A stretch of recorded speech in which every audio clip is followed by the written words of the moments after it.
மணி இப்போ வந்து 1:50 எப்பவுமே வந்து இப்போ ஒரு 3 சனிக்கிழமையாக வந்து தளபதி விஜய் அண்ணா பேசுகிறத வந்து பார்த்துக்கிட்டு இருக்கேன். ஏதோ ஒன்று பண்ண போகிறாரு, ஏதோ பேச போகிறாரு, என்ன பேச போகிறாரு அப்படின்றத வந்து எதிர்பார்த்துக்கிட்டு பார்க்குறேன். நான் இன்றைக்கி கொஞ்சம் லைட்டாக மிஸ் பண்ணுறேன். இப்போ கொஞ்சம் ஒரு 10 நிமிஷம் பார்க்குறேன். ஏன்னா நான் வந்து 2 சனிக்கிழமையாக தொடர்ந்து எங்கேயுமே போகாத பார்த்துக்கிட்டே தான் இருந்தேன். லெமன் சாதம் பட்டு வந்து கிண்டிகிட்டு இருக்காங்க. ஏன்னா மணி ஆயிடுச்சு, மணி 5 ஆயிடுச்சு. நீ வந்து இப்போ வந்து என்ன பண்ணுவ, கோலம் போட்டுட்டு வந்து நான் கிளம்புறேன்னு சொல்லிட்டு லேட் பண்ணுவேன். Hello friends, welcome back to Rajgiri 3 rose. Friends, இன்றைக்கி வந்து சனிக்கிழமை இல்லையா, இன்றைக்கி வந்து நம்ம தெரு உபயம் தான். நாங்கள் சின்ன வயசுலேருந்தே வந்து எங்கள் தெரு உபயம்னாக்கா அவ்வளோ கிராண்டாக செலிப்ரேட் பண்ணுவோம். இப்போ வந்து கோயில் வந்து கட்டியாச்சு, இன்னும் கும்பாபிஷேகம் பண்ணாமல் இருக்குல்ல. கும்பாபிஷேகம் சாமிக்கு பண்ணியாச்சு, பட்டு விமான கோபுரத்துக்கு பண்ணல. அதனால் நாங்கள் வந்து சனிக்கிழமை வந்து நாங்கள் வந்து சாமி கும்பிட்டுட்டு தான் இருப்போம். ஏன்னா சாமிக்கு வந்து நாங்கள் கும்பாபிஷேகம் பண்ணிட்டோம், யாருக்குமே தெரியாது. அதனால் வந்து சாமிக்கு நம்ம தெரு அப்படின்றதுனால வந்து எல்லாமே வந்து நாங்கள் எல்லாருமே வந்து ஓடி ஆடி வேலை செஞ்சிட்ருக்கோம். இப்போ வந்து நான் வந்து துளசி பறிக்க வந்திருக்கேன். ஏன்னா சாமிக்கு வந்து துளசி மாலை காட்டணும், துளசி பறிக்க தான் வந்திருக்கேன். அதுக்கப்புறம் வந்து போயிட்டு வேஷ்டி சேலை எல்லாமே வாங்கிட்டு வரணும். அதுக்கப்புறம் என்னென்னலாம் இன்றைக்கி நாங்கள் பண்ணுறோமோ அதுதான் விலாகாக பார்க்க போகிறீங்க. இன்றைக்கி வந்து செம்மையாக ஜாலியாக இருக்கும். எங்கள் தெரு சின்ன பசங்க வந்து கோயிலெலாம் வந்து க்ளீன் பண்ணுவாங்க. அதெல்லாம் 1 by 1 காமிக்கிறேன், பாருங்கள் ஃப்ரெண்ட்ஸ். இந்த நீட்டு ஃபுல்லாகவே துளசி செடி நிறையவே இருக்குது. காலையில் அப்பா வந்து பறிச்சார், அதனால் பத்தலை. ஏன்னா வந்து மூலவர் சிலை வந்து நல்லா ஹைட்டாக இருக்கும். அதனால் வந்து துளசி மாலை வந்து கால் வரைக்கும் போடணும்ல, அதனால் வந்து பத்தலை. இது ஃபுல்லாக துளசி செடி தான் இருக்குது. மூட்டையாக கூட பறிக்கலாம், ஆனால் இப்போ பறிக்கிறதுக்கு கையெல்லாம் வலிக்குது. ஒரு கட்டைப்பை தந்து ஒரு பாதி அளவுக்கு பறிச்சுக்கிட்டேன். இதை போகிறேன் ஃப்ரெண்ட்ஸ். நான் இப்போ வீட்டுக்கு தான் கிளம்புறேன். இந்த பாருங்க, இதில் வந்து கால்வாசி இருக்குது. இன்னும் கொஞ்சம் பறிச்சுக்கின்னு அப்படியே கிளம்ப வேண்டியது தான்.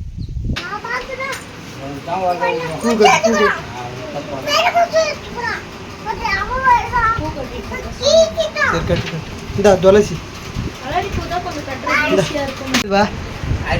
இப்போ நான் போய் பறிச்சாரேன். இப்போ போய் பறிச்சாரணும்பா நான். அது பத்தலை, அதனால இப்போ போய் பறிச்சாங்க. பத்தல் இப்போ எத்தான இப்போ போய் எத்தான பாரு இல்லை, நான் தான் எத்தானேன். அது கட்டியாச்சு, நீ எத்தான்றது. சாமிக்கு வந்து அபிஷேகம் பண்ணுறதுக்கு பால், தயிர், அபிஷேக செலவு, இளநீ, வேஷ்டி, புடவை எல்லாமே ரெடியாக இருக்குது. இன்னும் வந்து அபிஷேகம் பண்ணுறவங்க வருவாங்க, இன்னும் கொஞ்சம் நேரத்தில் வருவாங்க. இப்போ எல்லார் வீட்லேயுமே வேலை நடந்துகிட்ருக்குது. ஏன்னா வந்து ஒருத்தவங்ககிட்டே நான் வேலையை கொடுக்கல, எல்லார் வீட்லேயும் பூ அப்படியே ஸ்ப்ரெட் பண்ணி கொடுத்துட்டேன். எல்லார் வீட்லேயுமே பூ மாலைலாம் கட்டுறாங்க. ஸோ அதனால் எல்லாருக்குமே, ஏன்னா இது வந்து எங்கள் தெரு வைப்போம் இல்லையா, அதனால் எல்லாருக்கிட்டையுமே வேலையை கொடுத்துட்டேன். எல்லாருமே வந்து நான் செய்ய மாட்டேன் அப்படிலாம் சொல்லவே இல்லை. எல்லாருமே வாங்கி சிறப்பாக வேலையெல்லாம் செஞ்சுக்கிட்டு இருக்காங்க. நைட்டு தான் வந்து எல்லோரும் பிரசாதம்லாம் செஞ்சு எடுத்துகிட்டு வருவாங்க. இப்போ வந்து பட்டு பூ தான் கட்டிகிட்டு இருக்காங்க. இப்போ காட்டினல்ல, வேறு ஒரு வீட்டுக்கு எடுத்துன்னு போயிட்டு சும்மா அப்படியே கதை பேசிக்கிட்டே கட்டிட்டு வரேன் அப்படின்னு சொல்லிட்டு போயிருக்கேன். அப்பா, ஓரளவுக்கு எல்லா வேலையும் முடிச்சுட்டு இப்போ தான் கொஞ்சம் நேரம் உட்காந்துருக்கேன். மணி இப்போ வந்து 1:50. எப்பவுமே வந்து இப்போ ஒரு 3 சனிக்கிழமையாக வந்து தளபதி விஜய் அண்ணா பேசுகிறத வந்து பார்த்துக்கிட்டு இருக்கேன். ஏதோ ஒன்று பண்ண போகிறாரு, ஏதோ பேச போகிறாரு, என்ன பேச போகிறாரு அப்படின்றத வந்து எதிர்பார்த்துக்கிட்டு பார்க்குறேன். நான் இன்றைக்கி கொஞ்சம் லைட்டாக மிஸ் பண்ணுறேன். இப்போ கொஞ்சம் ஒரு 10 நிமிஷம் பார்க்குறேன். ஏன்னா நான் வந்து 2 சனிக்கிழமையாக தொடர்ந்து எங்கேயுமே போகாத பார்த்துக்கிட்டே தான் இருந்தேன். இன்றைக்கி கொஞ்சம் மிஸ் ஆகிடுச்சு. இப்போ தான் டைம் கிடச்சிது. ஸோ இப்போ பார்க்க போகிறேன். இன்னும் விஜய் என்ன பேசலை, இப்போ பேச போகிறாரு. கொஞ்சம் ஆர்வமாக தான் இருக்கேன். என்ன பேச போகிறாரு, எதை பற்றி பேச போகிறாரு, மக்களுக்கு என்ன சொல்ல போகிறாரு, அதை தான் வந்து நான் இப்போ பார்க்க போகிறேன். கொஞ்சம் ஹாப்பியாக இருக்குது அந்த ப்ரோக்ராம் பார்க்கும்போது. ஃப்ரெண்ட்ஸ், இப்போ வந்து பெருமாள் கோயிலுக்கு வந்து லெமன் சாதம் தான் நம்ம பண்ண போகிறோம். 3 கிலோ. ஃபஸ்ட்டு சாப்பாடெலாம் வடிக்கிறோம். வடிச்சிட்டு அந்த எலுமிச்சை சாரெலாம் புழிஞ்சு ரெடி பண்ணுவோம் இல்லையா, அதை ரெடி பண்ண போகிறேன். ஃபஸ்ட்டு காஞ்சி மிளகா என்னென்னு சொல்லிடுறேன். குண்டுலுந்து, அதுக்கப்புறம் முந்திரி, கடலப்பருப்பு, அப்புறம் வேர்க்கடலை, இதெல்லாம் தாளித்து இப்போ நான் கொதிக்க வைக்க போகிறேன். ஸோ அதை உங்ககிட்ட காமிக்கிறேன். பட்டு வந்து சாப்பாடு வடிக்கிறாங்க. சாப்பாடை வடித்து நம்ம ஆற வச்சிடணும், அப்போ தான் ஊற்றி நம்ம கிளற முடியும். நான் வந்து லெமன் தண்ணி டக்குன்னு பண்ணிடலாம்.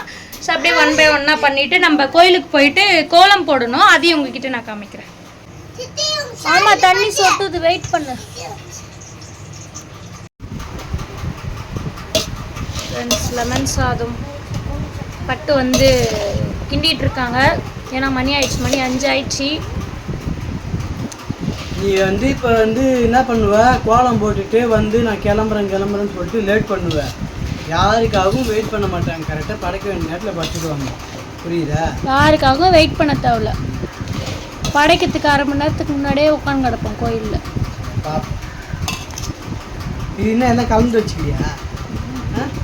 மல்லாட்டை பருப்பு, முந்திரி பருப்பு, குண்டு உளுந்த பருப்பு, மல்லாட்டை பருப்பு, அப்புறம் கடலப்பருப்பு. கரெக்டா?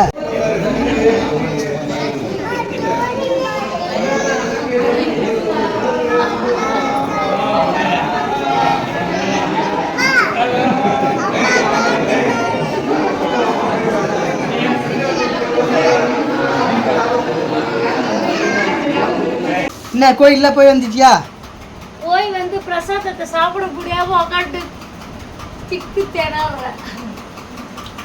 இன்னைக்கு எங்கள் தெரு அப்பையும் வந்து பெருமா கோயிலில் வந்து நல்லா சூப்பராக செலிப்ரேட் பண்ணணும்னு நினச்சோம். ஆனால் மழை வந்து கெடுத்துச்சு. இருந்தாலும் அந்த படைக்கிறதுக்கு கொஞ்ச நேரம் மழை வந்து ரெஸ்ட் கொடுத்துட்டு கரண்ட்டும் கடவுள் கொடுத்துட்டாரு. வேறு பயந்துட்டோம், கரண்ட் போச்சு, மழை செம மழை அடி நடி. நாங்கள் 7 மணிக்கெலாம் எப்பவுமே எங்களுடைய பெருமா கோயில் வந்து 7-7:30 அது மாதிரி படைச்சிருவாங்க. இன்னைக்கு கொஞ்சம் லேட் ஆயிடுச்சு இல்லையா? 8 மணி தாண்டிடுச்சு.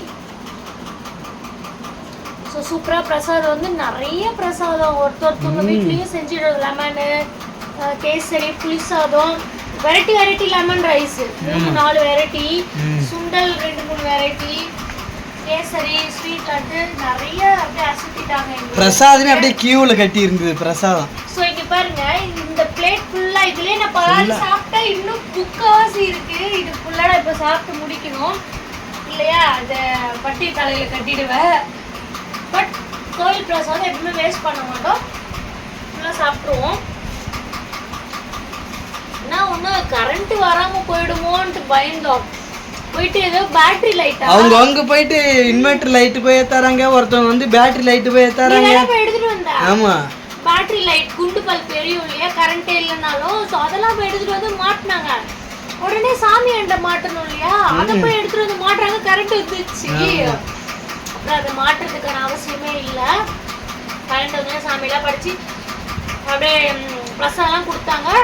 தேங்காய் வெத்தலை பக்கம்லாம் கொடுத்தாங்களா, வாங்கி வந்து சாப்பிட்டுட்டு இருக்கோம். ஸோ இதான் எங்களுடைய செகண்ட் சாட்டர்டே vlog. இந்த vlog பிடிச்சிருந்தா மறக்காம லைக் அண்ட் ஷேர் பண்ணிட்டு அப்படியே நம்ம சேனலை சப்ஸ்கிரைப் பண்ணிக்கோங்க. 3rd சாட்டர்டே பொது உபயம் யார் வேணாலும் பிரசாதம் செஞ்சு பொதுனா எல்லாருமே படைக்கிறது தான் பொது உபயம். ஸோ இதுதான். பாய் பாய்.